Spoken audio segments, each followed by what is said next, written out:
Sunday, everybody. I hope you guys are doing well. I just wanted to jump on here today and to share a few storage ideas. I know quite a few guys have mentioned kind of how they store their knives, whether it be in like a wooden machinist, like toolbox, or old tackle boxes, things like that. Several folks have said they use cigar boxes. I tend to have, I've got a plethora of cigar boxes laying around because, again, I built cigar box guitars for a while, and I've put those to use in many places through my house. Some of them are on a bookshelf, and they're easily stackable, and they also kind of look good on the shelf with books and things around them. Anyway, I just want to give a few storage solution ideas that's really cheap and looks good, and depending in the right home can kind of blend in with its surroundings, not be just a big Rubbermaid tote. Not that there's anything wrong with that, but just having something with a little personality and something that's readily available. This one I'm going to start with. This is a leather top cigar box. I got it for like $2. Most stores, if you walk by them and they have a stack out front, they're usually really negotiable, usually like 2 for $5. I've seen 3 for $10. There's a guy here in town that anytime he got anything a certain size, he would give me a call, and I'd always swing by there and get it. And of course, he would give me like 8 or 9 for $10. So it depends on the relationship, and again, if you come in often enough, or you generally, the best thing is to buy them in bulk, not just buy them one at a time. But this is a leather top box. I thought it was kind of cool. It was a little thin to make a cigar box guitar out of, so I really hung on to it for the brass ends on it. I was gonna put those corners on a cigar box guitar, but I'm glad I kept it because as my knife collection grew, I needed a place to put my knives. But anyway, this is one that sits on my bookshelf among others, and I've got books on both sides, and I've got cigar boxes stacked. And you can see in this one I have a Spitfire 722. I've got that new Swiss Army. I've got a little Gerber. Since we're on here, I'll show a few of the knives I have in here. I got this one at Walmart on closeout for, I think it was like $5. In fact, I bought 2 of these. Kept one for myself, gave one to a friend. This is called the Kettlebell. It's a really thick blade. Very cool. Fits in the 5th pocket. So I got that. This, why I'm in this box, I just want to share about a few knives. This I got in the bug out bag from Cornbread.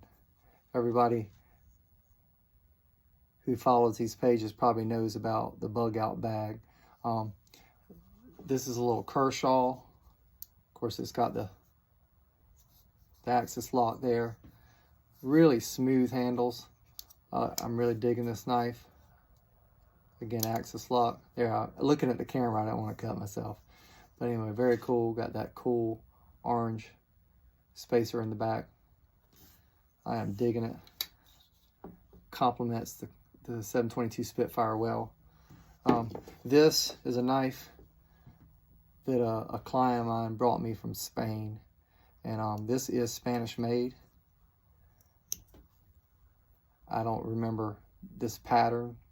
I looked it up, found out about this company. Really cool knife. She bought herself one. She collects knives and guns.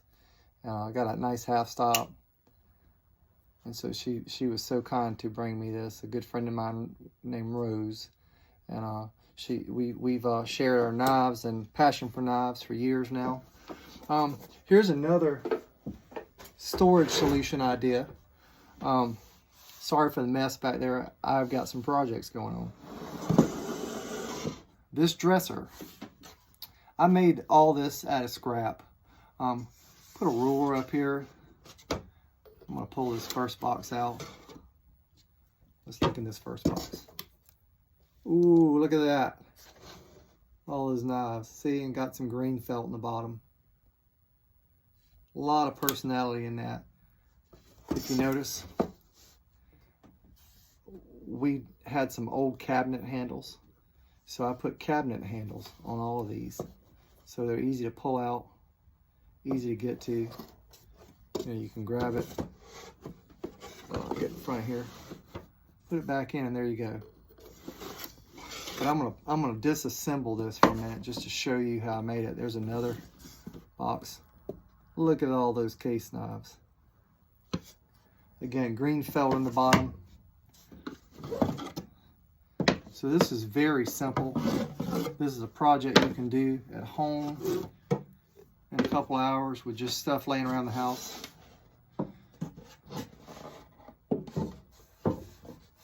So these are like 1x4s. I just cut those down, spray paint or paint them with some, probably spray paint. I did this a few years ago. Did some sanding just to give it that shabby chic look. This was some paneling that I had laying around, and I literally just screwed to the board because that board up top and bottom gave the whole unit enough structure. It's essentially you're building a crate. So I just built this crate and just distinguished the top from the bottom. I live in Beaufort, so I used one of the pieces of yardstick from a cigar box build, and I just put that piece of yardstick across the top. I will say generally older vintage yardsticks look better, whether they have old phone numbers or advertising from shops or stores from around your town. You know, just something that to kind of give it a kind of a shabby chic, just a fun look, interesting look. You could varnish a box like this and make it look really, you know, that man stain look. This sits in our home, so it looking this way and being part of our decor, my wife doesn't mind so much. But again, these boxes, if you go on the inside of these, I've got no knives in this, so just so I can show you this. So any piece of scrap wood that you have laying around, you can use that piece of scrap to reinforce where that handle goes. So you drill through just like a cabinet handle in your kitchen. You drill completely through, maybe put a little glue between the two, and then just put that screw and that handle on there, and that keeps it secure.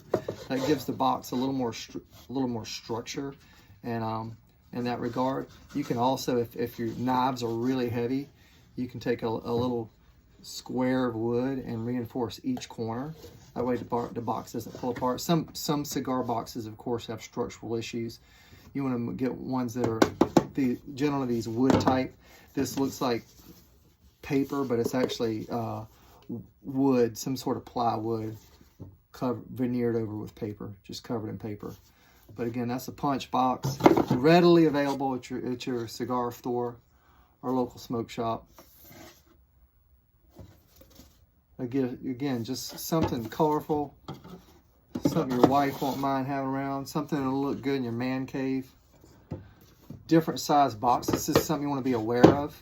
If you've got a really deep knife, like something, you know, real thick, the deeper boxes, say like a buck 110 or some of your Spyderco knives, you know, if they come up really high, you want a deeper, make sure you have a deeper box, not just a thinner box for those knives, so you can set the knives on end rather than laying them flat side by side, because you're trying to shrink your collection down, make it more accessible, easy to get to, and so thicker box for bigger knives. If you got your case boxes here, see these are my ones that are you know, I'm just putting up, keeping back, and for the kids, or you know, just myself, my safe queens. If you notice down here in the front part of this, you can either put other boxes, or I actually put knives in the front just to take up that space, so when I do pull it out, those boxes don't shift and slide forward. This is a 1980 sod buster. I picked it up here at a local pawn shop. It was deeply, deeply scratched. This is one of the first ones that I actually kind of polished out the blade and did a lot of repair on it. Blade's still very full. Very good knife.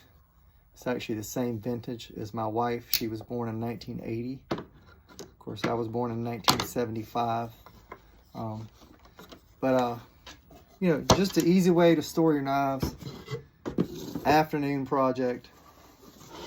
Something that you can create space to collect more knives. Again, I've got my some of my Queen collection here. Some of you guys saw these the other day. This is one that I actually bought from Patrick at Cheesy Moon at the Ellaville Knife Show. I love this knife. I did a short on it the other day with a magazine of Queen Elizabeth. It's when she was first being picked as the fact that they knew she was going to be moving up as queen, and I think that was in late 1947-ish. Don't quote me. It was one of those magazines. Anyway, I put "God Save the Queen" by the punk band the Sex Pistols, and this knife.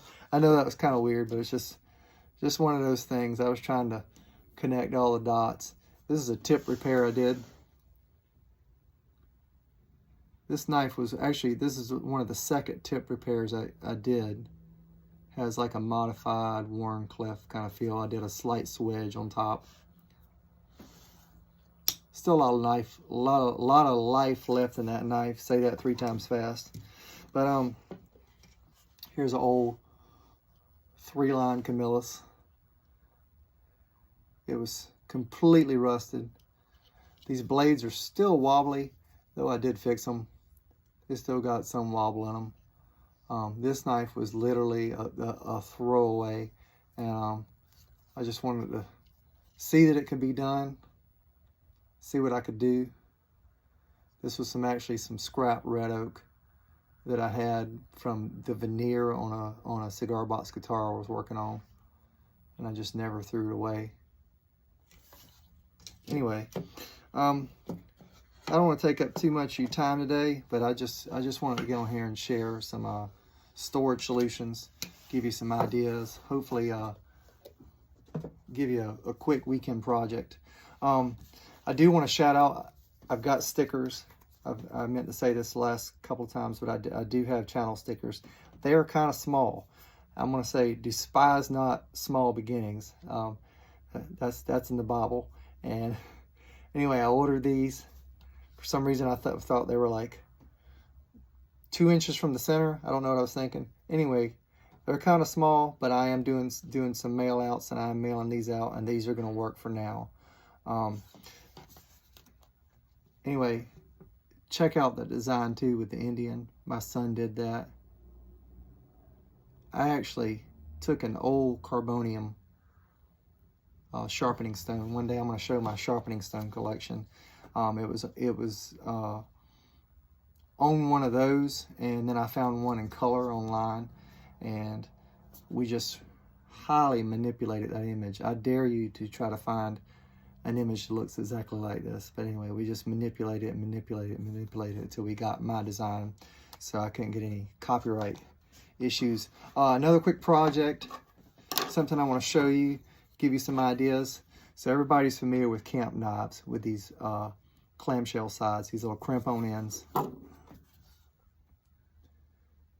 So this was one that my dad gave me, and as a leather project, I took some leather, actually some leather the thickness of a belt, like you would get from like a rodeo, or we always have belt makers at some of the craft shows that come in my area. And a friend of mine actually made belts at a flea market, sorry, and he would give me the scrap ends. That's kind of how I started in leather work, was getting the scrap leather and just experimenting with that. So I had a lot of this thick leather laying around. I tooled it. I don't know if you can see that. That was one of my first goes at a basket weave. Here's the other side. And see, this knife is no thicker than actually it would have been with these clam scales on it. I mean, these clamshell scales on it. It's the same thickness without the arch. It makes it flat like a Swiss Army knife. And again, it's a way of revitalizing a knife, giving it a unique look. This one just says USA, so I have no idea what the brand is. Half stops. Just a fun project. Even if you want to take an old belt that has a pattern to it. I know a lot of folks, you know, outgrow belts, or your belt just falls apart. Say if you've got one of these old knives laying around, cut it the diameter of the knife, and then in the back, on the back side where the pin is, you actually want to create a little divot that the pins sit in, and then just make sure when you epoxy it on. This one I actually used like a gel super glue. Just be really careful putting that on, that it doesn't get in the pivot or anywhere in the blade, because you want to maintain the snap and the movability of that blade. But you can just pin that on there. Maybe do one side at a time, and then after you're done, then you can, if you get your edges a little wonky, you can actually sand those edges of that leather to get it smooth. But anyway, another fun idea. I will find a camp knife that I can use, and we'll actually do this as a project.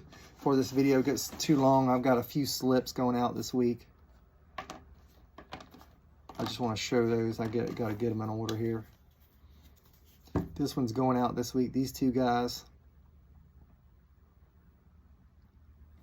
I am trying to find leather the right thickness. I went to Hobby Lobby yesterday, and they had either stuff that was too thick or stuff that was too thin. This is like a 4 or 5 ounce. Perfect thickness on both of these. These guys are going out, and I will be getting these in the mail tomorrow.